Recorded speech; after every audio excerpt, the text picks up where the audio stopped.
एक बार एक शैतान एक लड़के के कपड़े उतारकर उसे पेड़ पर रस्सियों से बांधकर डंडे मार रहा होता है।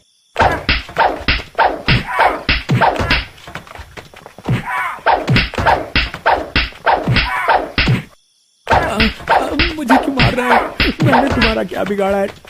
छोड़ दो मुझे जाने दो प्लीज। तूने मेरा क्या बिगाड़ा है? हाँ, तेरे जैसे लड़के तो समाज में नासूर हैं, जो कई घरों के चिरागों को बुझा देते हैं।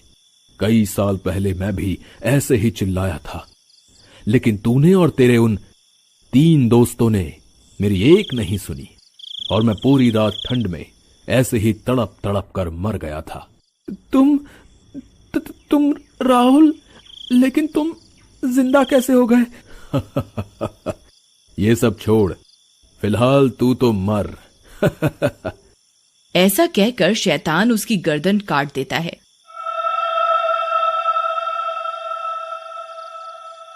लड़के की अधकटी गर्दन कट कर लटक जाती है और वह शैतान हंसते हुए चला जाता है।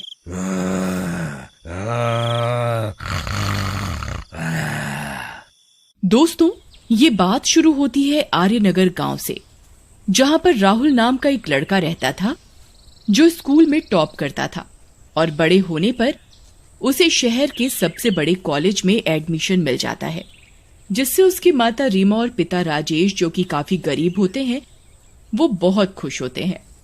पड़ोसी भी उन्हें काफी बधाइयां दे रहे होते हैं। ओ यारा राजेश, और तेरे पुत्र ने नाम रोशन कर दिता साडे गांव दा। हुण ते गरीबी भी दूर हो जाएगी। हाँ भाई, राहुल अपनी पढ़ाई पूरी कर ले, अच्छी सी नौकरी कर ले, और हमें क्या चाहिए? तभी वहां राहुल आ जाता है। सरदार अंकल, हाँ बस एक बार मेरी पढ़ाई पूरी हो जाए, फिर देखना मैं पापा और मम्मी को क्या पूरे गांव के लिए कुछ अच्छा सा करूंगा।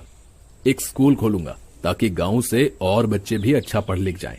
और जितने रहो पुत्र जी, तेरे वर्गे लड़कों की ऐसी सोच ही देश का भविष्य है। रब रखा तेनू। इसके बाद सारे वहां से चले जाते हैं। कुछ दिनों बाद राहुल भी अपने कॉलेज जाता है। कॉलेज में जाते ही बड़ी बड़ी बिल्डिंग देखकर उसकी आंखें फटी की फटी रह जाती हैं। अरे वाह, क्या बड़ी बड़ी बिल्डिंग है और कितना बड़ा कॉलेज है। बच्चों ने भी कितने अच्छे कपड़े पहने हैं। वाह, यहाँ पढ़ने में तो मजा ही आ जाएगा। मैं यहाँ खूब दोस्त बनाऊंगा। ऐसा कहकर वो आगे जा ही रहा होता है कि तभी 4 दोस्त, जिनका नाम नोना, शैंकी, रहीम और रोहित होता है, सामने से आ जाते हैं और राजेश को देखकर हंसने लगते हैं। अबे देख, गांव से कोई नया तोता आया है। अबे तोता नहीं, गांव का बैल बोल बे। चुप करो तुम, भाई है अपना ये, सुना नहीं? जय जवान जय किसान। चल बेटा, अपना नाम बता हम लोगों को। अपना नाम बता हम लोगों को, और जल्दी से कुत्ते की आवाज निकाल कर सुना। देखो आप लोग मुझसे ऐसे बात मत करो प्लीज। मैं यहाँ पढ़ने आया हूँ और कुत्ते वुत्ते की आवाज मैं नहीं निकालूंगा। ऐसा सुनकर चारों गुस्से में आ जाते हैं और उनमें से रोहित नाम का लड़का राजेश को थप्पड़ मार देता है।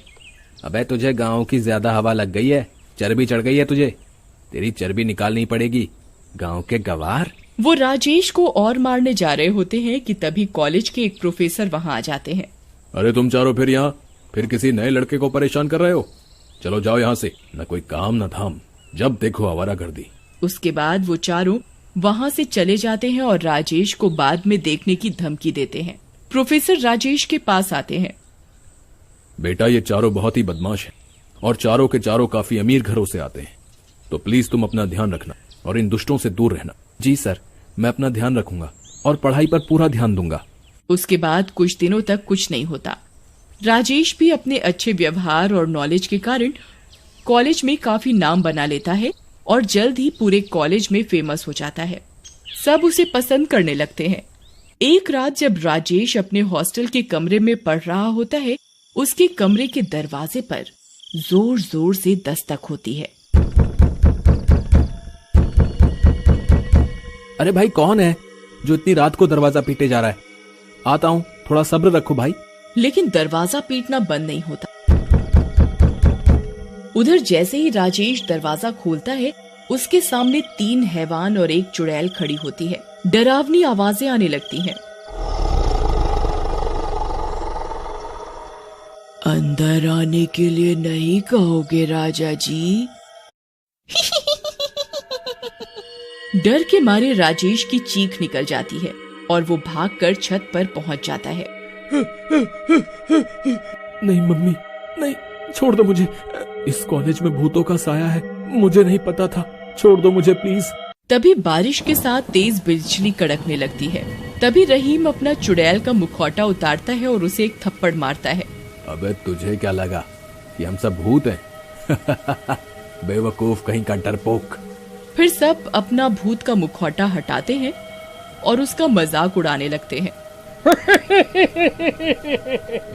इसकी शक्ल तो देखो, अरे कहीं पतलून गीली तो नहीं कर दी डर के मारे? उस दिन बात पूरी नहीं हुई थी। यह सब देखकर राजेश काफी डर जाता है। देखो मुझे जाने दो, मैं तुम लोगों से उलझना नहीं चाहता। अगर तुम्हें कोई बात बुरी लगी हो तो मुझे माफ कर दो। देखा कैसे भीगी बिल्ली बना है, देखा कैसे भीगी बिल्ली बन गया है। तू तो बहुत फैल रहा था, अब अकड़ के दिखा। ऐसा कहकर वो चारों राजेश के कपड़े फाड़ देते हैं। अरे भाई देख क्या मस्त बॉडी है इसकी, अगर ये गंजा भी हो जाए तो मस्त लगेगा, क्यों? सही बोल रहा है यार रोहित, मैं तो कहता हूँ इसका एक वीडियो भी बना, लोगों को दिखाएंगे, मजा आ जाएगा। इसके बाद चारों दुष्ट ऐसा ही करते हैं और राजेश को गंजा करने के बाद उसका एक वीडियो बना लेते हैं।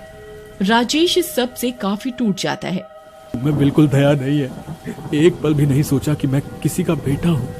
मैं अभी तो जा रहा हूँ लेकिन लौटूंगा जरूर, तुम्हें और तुम्हारे जैसे गंदे लड़कों को सबक सिखाने। ऐसा कहकर राजेश छत से छलांग लगा देता है और नीचे गिरकर मर जाता है।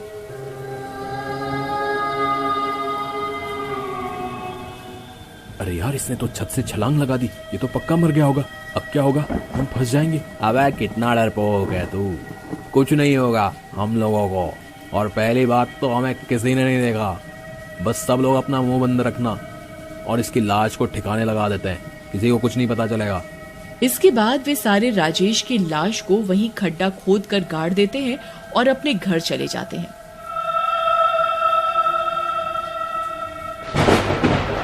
कुछ दिनों बाद जब रहीम सो रहा होता है तभी एक शैतान आता है और जोर से रहीम को लात मारता है। कौन है जिसने मुझे लात मारी? ये तेरे जैसे इंसान को जानना जरूरी नहीं है। ऐसा कहकर वो रहीम को सिर के बल पटक कर मार देता है। ये खबर सुनकर बाकी के तीनों दोस्त काफी घबरा जाते हैं और एक जगह मिलते हैं। यार पता नहीं किसने रहीम को मार डाला, वो भी इतनी बुरी तरह। इस तरह तो कोई शैतान ही किसी को मार सकता है। अरे यार तुम भी इतना डरते हो यार, मुझे लगता है नशे वशे में गिर गया होगा रे। तुम लोग डरो मत, कुछ नहीं होगा, जाओ सब अपने घर जाओ। उसके बाद तीनों अपने घर के लिए निकलते हैं।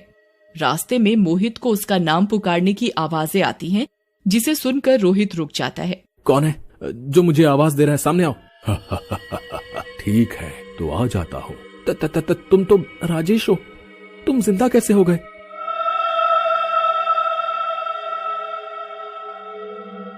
मुझे माफ कर दो, मुझसे गलती हो गई।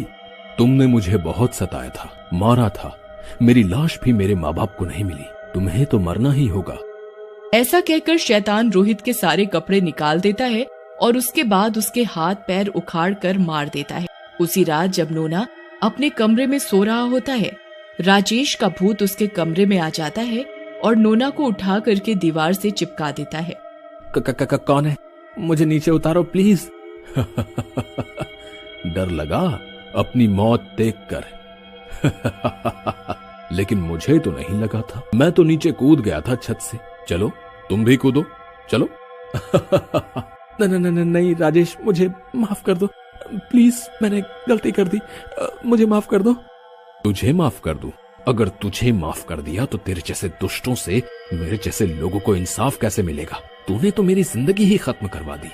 ऐसा कहकर वो शैतान नोना को उसके कमरे की खिड़की से नीचे फेंक देता है।